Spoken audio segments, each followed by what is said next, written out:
ఇప్పటికీ ఫ్యాన్స్ మనసులో ఆ నవ్వులు రాని అలాగే ఉంది. గ్లామర్ ఫీడ్‌లో కనిపించే వెలుగుల వెనక ఊహించని చీకటి ఉంటుందని చెప్పడానికి ఈ హీరోయిన్ యొక్క లైఫ్ ఒక ఎగ్జాంపుల్‌గా మనం మాట్లాడుకోవాలి.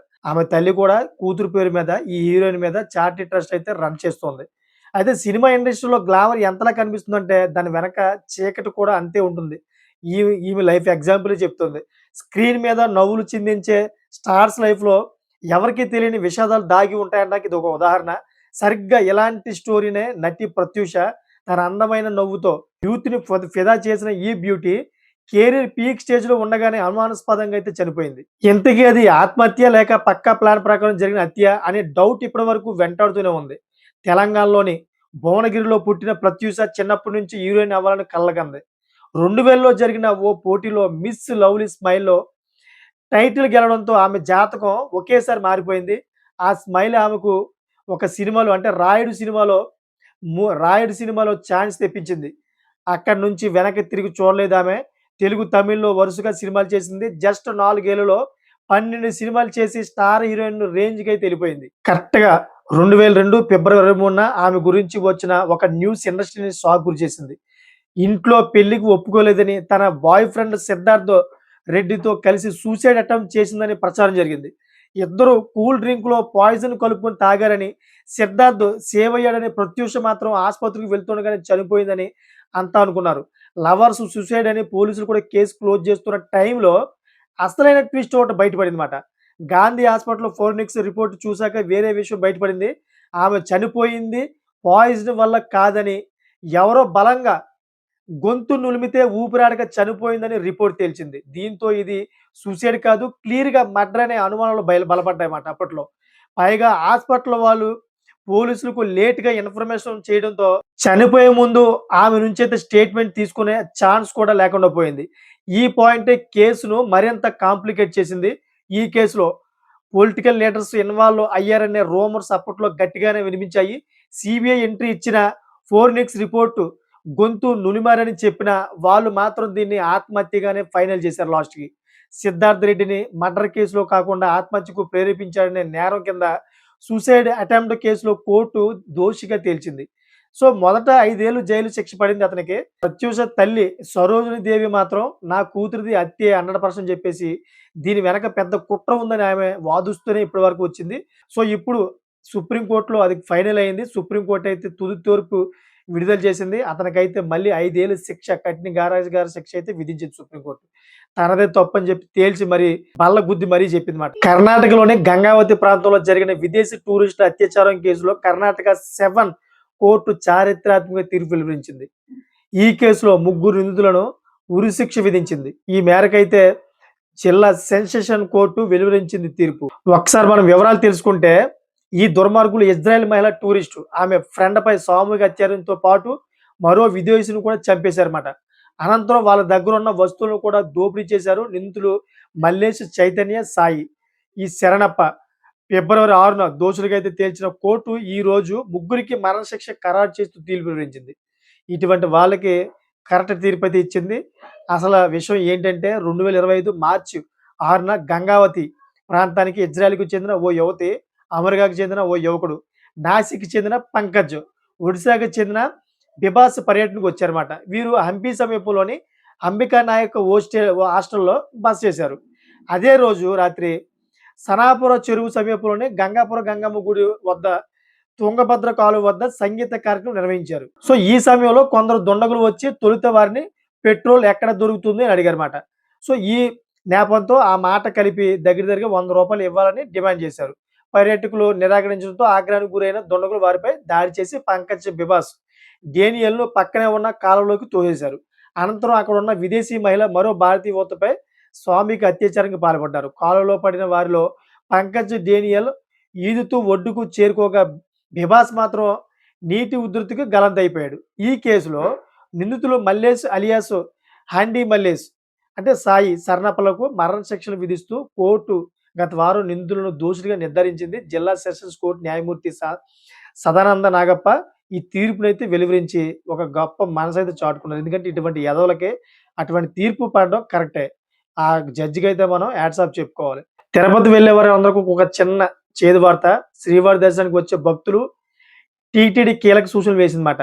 వచ్చే నెల 3వ తేదీన చంద్రగ్రహణం సందర్భంగా ఆలయాన్ని మూసివేయనట్లయితే పేర్కొంది. సో, ఒకసారి ఆ వివరాలను పూర్తిగా మనం తెలుసుకుంటే ఎప్పటి నుంచి ఎప్పటి వరకు అని తెలుసుకుంటే ఉదయం 9 గంటలకు ఆలయం మూసివేయబడుతుందని స్పష్టంగా చెప్పింది.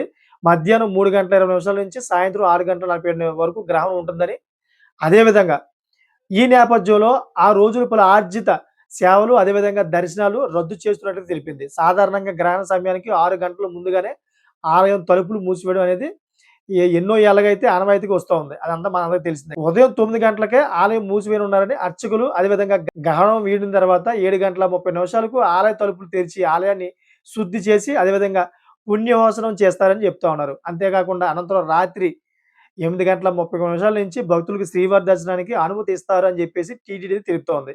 కాబట్టి శ్రీవారి దర్శనానికి వచ్చే భక్తులు వీటిని దృష్టిలో ఉంచుకొని తమ యాత్ర ప్రణాళికను మార్చుకోవాలని టీటీడీ సూచించిందన్నమాట. సో, ఇదిలా ఉండగా అదే రోజు కుమారాధ తీర్థ ముక్కోటి ఉత్సవాలు జరగనున్నాయన్నమాట.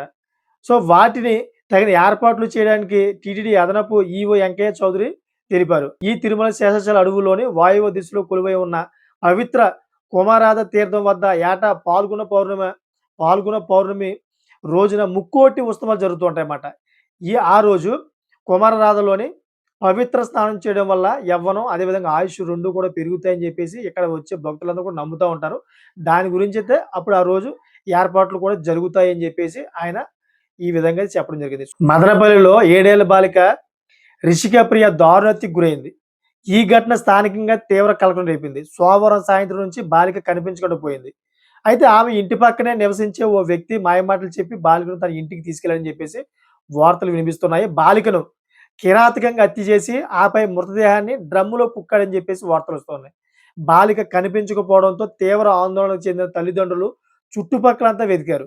అయినప్పటికీ బాలిక ఆచూకీ ఎక్కడ కూడా లభించలేదు.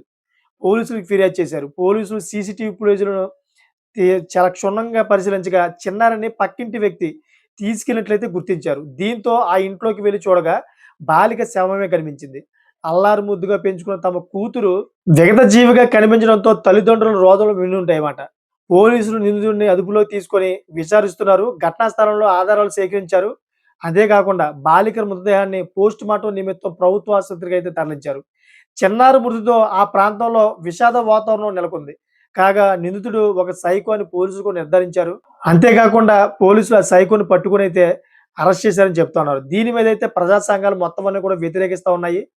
దీని మీద అయితే ఈ పాప కోసం అయితే ధర్నాలు చేస్తా ఉన్నారు. రోడ్డు ఎక్కారు అందరూ కూడాను. మాకు న్యాయం కావాలంటూ అటువంటి సైకోని సరైన శిక్ష వేసి అటువంటి సైకో ఇంకా మళ్ళీ భూమి మీద బతికుండడానికి వీలు ఉండకూడదు. అటువంటి శిక్ష వేయాలని చెప్పేసి ప్రతి ఒక్కరు కూడా ఆ పాపకు మద్దతు తెలుపుతూ ధర్నాలు చేస్తా ఉన్నారు. గొంతు లేపుతా ఉన్నారు. మరి ఈ వీడియో చూసిన మీకు ఎలా గొంతు లేపాలుంది? ఆ పిల్లకి ఎలాగా మీరు సపోర్ట్ చేయాలని కామెంట్ రూపంలో తెలియజేయండి. అదేవిధంగా ఆ పాపకు న్యాయం చేకూరేలాగా ఈ వీడియో 10 మందికి షేర్ చేయండి. అప్పుడే ఆ పాపకు న్యాయం జరుగుతుంది. అదేవిధంగా ఇటువంటి ఎదవల నుంచి చిన్న పిల్లల్ని కొంచెం రక్షించుకుంటారు చాలామంది. గత కొన్ని దశాబ్దాలుగా ప్రపంచ వాణిజ్యాన్ని శాసిస్తున్న అమెరికన్ డాలర్ స్థానాన్ని మార్చేందుకు రష్యా చేస్తున్న ప్రయత్నాలు ఇప్పుడు అనూహ్య మలుపు తిరిగాయన్నమాట. అంతర్జాతీయంగా రష్యా, అమెరికా మధ్య జరుగుతున్న ఈ కరెన్సీ గేమ్ ప్రపంచ ఆర్థిక వ్యవస్థను భారీగా ప్రభావితం చేసే సూచనలు కనిపిస్తున్నాయి. ఎందుకంటే ఈ తాజా పరిణామాలు కొన్ని మీడియా సంస్థల కథనాల ప్రకారం రష్యా, అమెరికా డాలర్‌లో వ్యాపారం సాగిస్తుందనే వార్తలొస్తున్నాయి. ఇది అమల్లోకి వస్తే అంతర్జాతీయంగా భారత్‌పై ఎలాంటి ప్రభావం పడనుందో మనం ఒకసారి తెలుసుకుంటే మీరు కంపల్సరీ షాక్ గురవుతారు. 2022 రష్యా, ఉక్రెయిన్ యుద్ధం ప్రారంభమైన తర్వాత పశ్చిమ దేశాలు రష్యాను షిఫ్ట్ బ్యాంకింగ్ వ్యవస్థ నుంచి బహిష్కరించాయి. దేశంతో రష్యా తన చమురు, అదేవిధంగా గ్యాస్ వ్యాపారాలను డాలర్లకు బదులు రూబుల్స్, యూనాన్ రూపాయల్లోకి మార్చింది అప్పట్లో. సో, అయితే అది 2026 ప్రారంభంలో వచ్చిన కొన్ని రిపోర్ట్‌ల ప్రకారం రష్యా తిరిగి అమెరికన్ డాలర్ ఆధారిత చెల్లింపుల వ్యవస్థలోకి రావడానికి మళ్ళీ ఆసక్తి చూపిస్తుందంట. ఇలా ఆసక్తి చూపించడానికి ప్రధానమైన కారణాలేంటంటే, అమెరికాలో ట్రంప్ మరోసారి అధ్యక్షుడయ్యాక ట్రంప్ అడ్మినిస్ట్రేషన్ రష్యాతో ఆర్థిక సంబంధాలను పునరుద్ధరించే దిశగా అయితే మార్పులు జరుగుతోందంట. సో, ఇంధన రంగాలు, అదేవిధంగా ఖనిజాల వ్యాపారంలో తిరిగి డాలర్‌ను అనువదించడం ద్వారా ఆంక్షల నుంచి ఉపశమనం పొందాలని రష్యా భావిస్తోంది. చైనా, అదేవిధంగా యువాన్ లేదా ఇతర కరెన్సీల కంటే డాలర్ ప్రపంచవ్యాప్తంగా అత్యధిక ఆమోదం కలిగి ఉండడం రష్యాకు అంతర్జాతీయ మార్కెట్‌లో లావాదేవీలను సులభతరం చేస్తుంది. ఇది కూడా రష్యా డాలర్‌లో వ్యాపారం కొనసాగించాలనుకోవడానికి ఒక కారణంగా ఉందన్నమాట. సో, ఈ నిర్ణయం వల్ల ప్రపంచ దేశాల మీద ఎటువంటి ప్రభావం పడుతుందంటే, రష్యా వంటి పెద్ద ఇంధన ఎగుమతిదారు తిరిగి డాలర్ జోన్‌లోకి వస్తే అది డాలరైజేషన్ ప్రక్రియ బ్రేక్ చేస్తుందంట. మార్కెట్ వర్గాలు అభిప్రాయపడుతున్నాయి ఏంటంటే, దీని కారణంగా ప్రపంచవ్యాప్తంగా డాలర్ డిమాండ్ మళ్ళీ చాలా విపరీతంగా పెరిగిపోతుంది. ఇది అమెరికా ఆర్థిక వ్యవస్థకు ఊతాన్నిస్తుందన్నమాట. డాలర్‌కు ప్రత్యామ్నాయంగా సొంత కరెన్సీని తీసుకురావాలనుకున్నట్లు బ్రిక్స్ దేశాలు కూడా ప్రయత్నాలు చేస్తున్నాయి. సో, ఇప్పుడు ఈ బ్రిక్ దేశాల ప్రయత్నానికి ఇది ఒక విఘాతం కలిగించవచ్చు. అయితే చమురు వ్యాపారం తిరిగి డాలర్‌లో జరిగితే ధరల్లో అనిశ్చిత తగ్గి గ్లోబల్ మార్కెట్ స్థిరపడే అవకాశం ఉంటుందన్నమాట. వాళ్ళ మయంగా ఈ డీల్ కుదిరితే గనక బంగారంలో అయితే రేట్ తగ్గుతుంది 100%. కానీ భారతదేశానికి అది నష్టమే. ఎందుకంటే భారతదేశం దగ్గర చాలా బంగారం నిల్వ ఉంది. సో, ఇప్పటివరకు రష్యా, చైనా వంటి దేశాలు డాలర్‌పై ఆధారపడకుండా ఉండడానికి భారీగా బంగారం నిల్వ చేశాయి. అంతేకాకుండా రష్యా తిరిగి డాలర్ వైపు మల్లుతుందన్న వార్తలతో బంగారు ధరలు కుప్పకూలే ప్రమాదం ఉందన్నమాట ప్రెజెంట్. రష్యా తన వద్ద ఉన్న బంగారు నిల్వలను మార్కెట్‌లోకి వదిలి డాలర్లను సేకరించాలని చూస్తే సప్లై పెరిగి ధరలు పడిపోతాయి. నిపుణుల విశ్లేషణ ప్రకారం అంతర్జాతీయ మార్కెట్‌లో డిమాండ్ తగ్గితే భారత్‌లో ప్రస్తుతం రికార్డ్ స్థాయిలో ఉన్న బంగారు ధరలు గణనీయంగా తగ్గి 10 గ్రాముల బంగారం 1,00,000 కంటే కిందకి వచ్చే అవకాశం ఉంటుందని చెప్తా ఉన్నారు. సో, మొత్తానికి రష్యా, అమెరికా డీల్ వల్ల భారతదేశానికి ఎటువంటి ముప్పు ఉంటుందంటే, ఈ మధ్య మారుతున్న ఆర్థిక సమీకరణాలు భారతదేశంపై మిశ్రమ ప్రభావాన్ని చూపే అవకాశం ఉంది.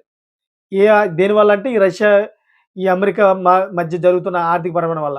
ముఖ్యంగా చమురు దిగుమతుల విషయానికి వస్తే ఇప్పటివరకు రష్యా నుంచి రూపాయల్లో చమురు కొనుగోలు చేస్తే భారత్ కొంత లబ్ధి పొందుతుంది. అయితే రష్యా తిరిగి డాలర్ వైపు వెళ్తే భారత్‌పై అమెరికా ఒత్తిడి పెరిగే అవకాశం ఉంటుందన్నమాట. తాజా ట్రేడ్ డీల్స్ ప్రకారం భవిష్యత్తులో భారత్, రష్యా నుంచి చేసే దిగుమతులను తగ్గించి అమెరికా నుంచి చమురు కొనుగోలును పెంచే సూచనలు కూడా కనిపిస్తా ఉంటాయి. మరోవైపు అంతర్జాతీయ మార్కెట్‌లో డాలర్ తిరిగి పట్టు సాధిస్తే అది భారత కరెన్సీ విలువపై ప్రతికూల ప్రభావం చూపుతుంది. ప్రపంచవ్యాప్తంగా డాలర్ బలపడడం వల్ల రూపాయి విలువ ఆటోమేటిక్‌గా మరింత క్షీణించే ప్రమాదం ఉంటుంది.